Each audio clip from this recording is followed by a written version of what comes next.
Welcome to all students at Sri Swami Samartha and Success Coaching Classes Tambwe. Today we are going to look at the subject of class 12th accounting. The first of this will look at the introduction to partnership and partnership final account. Let us not waste time, let us see this case. Let us first see what we are going to learn in this case. चला तर विद्यार्थी मित्रांनो, आज आपण इयत्ता 12वीचे भागीदारी आणि भागीदारी अंतिम खाती यांचा परिचय करून घेणार आहोत. तर प्रथमतः आपण त्यांची कंटेंट म्हणजे सामग्री काय काय असते ते पाहूयात. Meaning of definition of partnership, अर्थ आणि भागीदारीची व्याख्या पाहणार आहोत. द इंडियन पार्टनरशिप ॲक्ट 1932, भारतीय भागीदारी कायदा काय आहे हेही पाहणार आहे. मेथड्स ऑफ कॅपिटल अकाउंट म्हणजे भांडवली खात्यांच्या पद्धती काय काय असतात हेही आपण या प्रकरणामध्ये पाहणार आहोत. चला तर आपण प्रथमतः त्याचे इंट्रोडक्शन पाहूया. They agree to share the capital, the management, the risk and profits of business. Such mutual relationship based on an agreement amongst these persons is termed as partnership. The persons who have entered into the partnership are individually known as partners and collectively as a firm. म्हणजे पहा, या व्यक्तींमध्ये कराराच्या आधारे व्यवसाय, शोध, परस्पर संबंधातील जोखीम आणि नफा सामायिक करण्यास भांडवल करार असे म्हटले जाते. ज्यांना भागीदारीमध्ये प्रवेश केलेल्या व्यक्तींना वैयक्तिकरित्या भागीदार आणि एकत्रितपणे टणक म्हणून ओळखले जाते. चला तर याच्यानंतर पुढचा पॉईंट पाहूयात.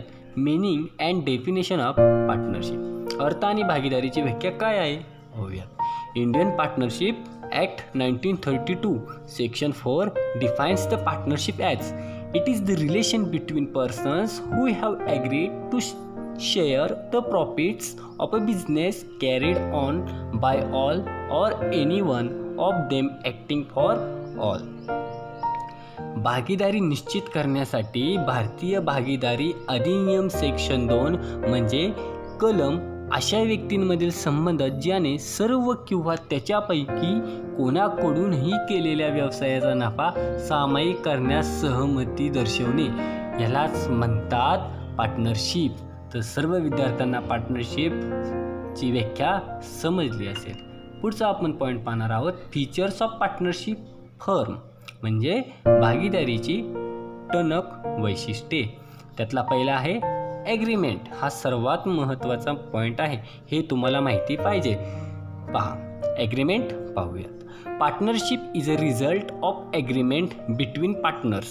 It could be written or oral. A written agreement is preferred so that it can be use as a profit in the court of law and such written agreement is known as partnership deed. म्हणजे काय, ॲग्रीमेंटला मराठीमध्ये करार असे म्हणतात. भागीदारी दरम्यानच्या कराराचा परिणाम म्हणजे भागीदारी. पहा, भागीदारी दरम्यानच्या कराराचा परिणाम म्हणजेच त्याला काय म्हटलं जातं, भागीदारी म्हटलं जातं. हा लेखी किंवा तोंडी असू शकतो. पहा, तुम्ही ज्या वेळेस बिझनेस करणार आहात, जो काय तुमचा करार होणार आहे तो तुमचा लेखीसुद्धा असू शकतो किंवा तोंडीसुद्धा असू शकतो. लेखी कराराला प्राधान्य दिले जाते, हे सर्वांनी लक्षात ठेवा, जेणेकरून ते कायद्याच्या कोर्टात पुरावा म्हणून वापरता येईल आणि अशा लेखी करारास भागीदारी करार म्हणून ओळखले जाते. दुसरा पाहूयात. नंबर ऑफ पार्टनर्स, भागीदारांची संख्या किती असावी लागते पाहूयात. Minimum 2 partners are needed to start partnership firm and the maximum number of partners are 50 according to companies act 2013 amended in 2014. भागीदारी संस्था सुरू करण्यासाठी किमान 2 भागीदारांची आवश्यकता आहे आणि कंपनी अधिनियम 2013 नुसार भागीदारांची कमाल संख्या किती पाहिजे, 50 पाहिजे. तर 2014 मध्ये याची सुधारणा केलेली आहे. तिसरा आहे सर्वात महत्त्वाचा पॉईंट, लॉफुल बिझनेस, कायदेशीर व्यवसाय. Business undertaken by partnership should be lawful. It cannot undertake business which is not allowed by state. The definition of partnership also does not permit any illegal business. पहा, कायदेशीर व्यवसाय, भागीदारीने केलेला व्यवसाय कायदेशीर असावा लागतो.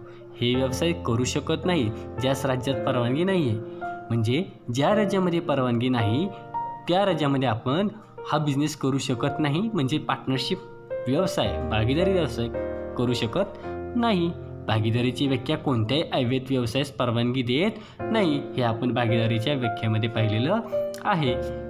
चौथा पॉईंट हा सुद्धा महत्त्वाचा आहे. Sharing of profit and losses.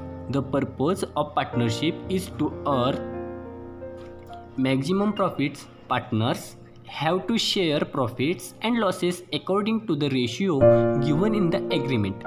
If the agreement is silent about the ratio, then profit and loss sharing will be equal. नफा आणि तोटा सामायिकरण कसं असतं? भागीदारीचा उद्देश जास्तीत जास्त नफा मिळवणे हा आहे. एखादा बिझनेस आपण टाकत असेल तर त्या बिझनेसमध्ये फक्त नफा मिळणे हाच उद्देश असतो.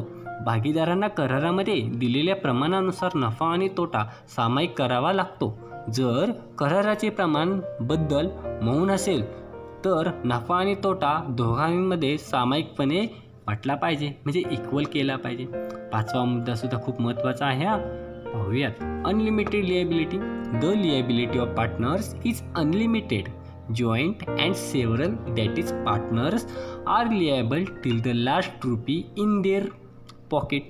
If assets of business is not sufficient to pay liabilities, then personal property of partners can be used.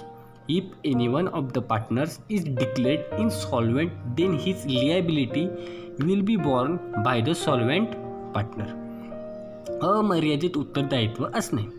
भागीदारांचे उत्तरदायित्व अमर्यादित संयुक्त आहे आणि कित्येक म्हणजे भागीदार त्यांच्या खिशात शेवटच्या रुपयांपर्यंत जबाबदार असतात. जर व्यवसायाची मालमत्ता देय पुरेसे नसते तर भागीदारांची वैयक्तिक मालमत्ता वापरली जाऊ शकते.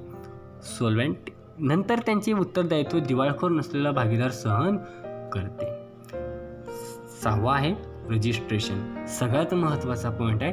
एखादा बिझनेस करणार असेल तर त्याचं रजिस्ट्रेशन असणं खूप महत्त्वाचं आहे. पाहूयात.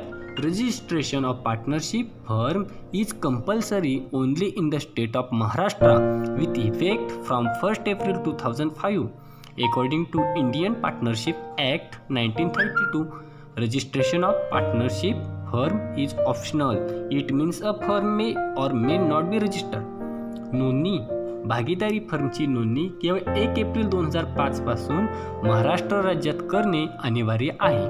भारतीय भागीदारी कायद्यानुसार 1932 भागीदारी फर्मची नोंदणी पर्यायी आहे, म्हणजे ती फर्म आहे किंवा नोंदणी करू शकत नाही. म्हणजे कोणताही बिझनेस टाकण्या अगोदर भागीदारीमध्ये जर बिझनेस टाकणार असेल तर तो तुमचा कायद्यानुसार महाराष्ट्र राज्यामध्ये रजिस्ट्रेशन करणे हे अनिवार्य केलेले आहे. कोणत्या कायद्यानुसार? 1932च्या कायद्यानुसार. पुढचा पॉईंट पाहूयात. सातवा. Joint ownership and management.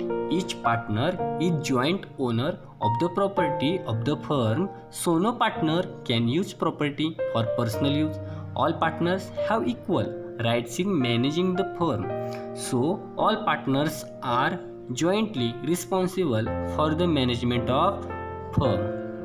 संयुक्त मालकी आणि व्यवस्थापन. प्रत्येक भागीदार फर्मच्या मालमत्तेचा संयुक्त मालक असतो, म्हणून कोणताही भागीदार वैयक्तिक वापरासाठी मालमत्ता वापरू शकत नाही. सर्व भागीदारांना फर्म व्यवस्थापित करण्याचे समान अधिकार आहेत, म्हणून सर्व भागीदार टणक व्यवस्थापनासाठी संयुक्तपणे जबाबदार असतात, म्हणजे ती संस्था ते ढासळून देत नाहीत. पुढचा पॉईंट 8. Principal and agent.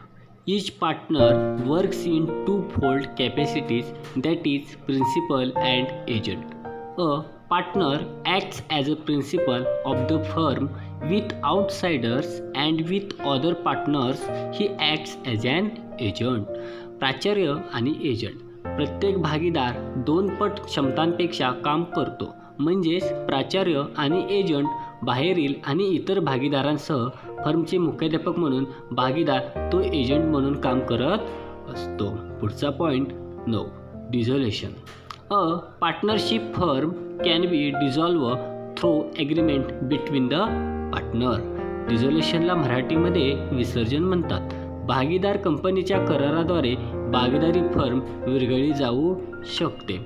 जर कंपनी सुरू होण्या अगोदर जर त्याचा कोणता करार झाला असेल, ठीक आहे, तर करार झाल्यानंतर जर भागीदारीमध्ये कोणाचा मृत्यू झाला, ठीक आहे, डेथ झाली, तर त्यांना 14 दिवसाची नोटीस देऊन त्यांचं जो फर्म आहे तो काय केला जातो, विरघळला जाऊ शकतो. म्हणजेच थोडक्यात डिझोल्युशन केले जाऊ शकते. पहा, या व्हिडिओमध्ये आपण आज सामग्री, introduction, meaning and definition of partnership, features of partnership firm, याच्यामध्ये ॲग्रीमेंट, नंबर्स ऑफ पार्टनर्स, भागीदारींची संख्या, lawful business, sharing of profit and losses, unlimited liability, registrations, joint ownership and management, principal and agent, dissolution याबद्दल आपण या पहिल्या पार्टमध्ये माहिती पाहिलेली आहे. तरी सर्व विद्यार्थ्यांना समजली असेल. याच्या पुढचा पार्ट आपल्याला लवकरच मिळेल. ठीक आहे, आपण इथे थांबूयात. धन्यवाद.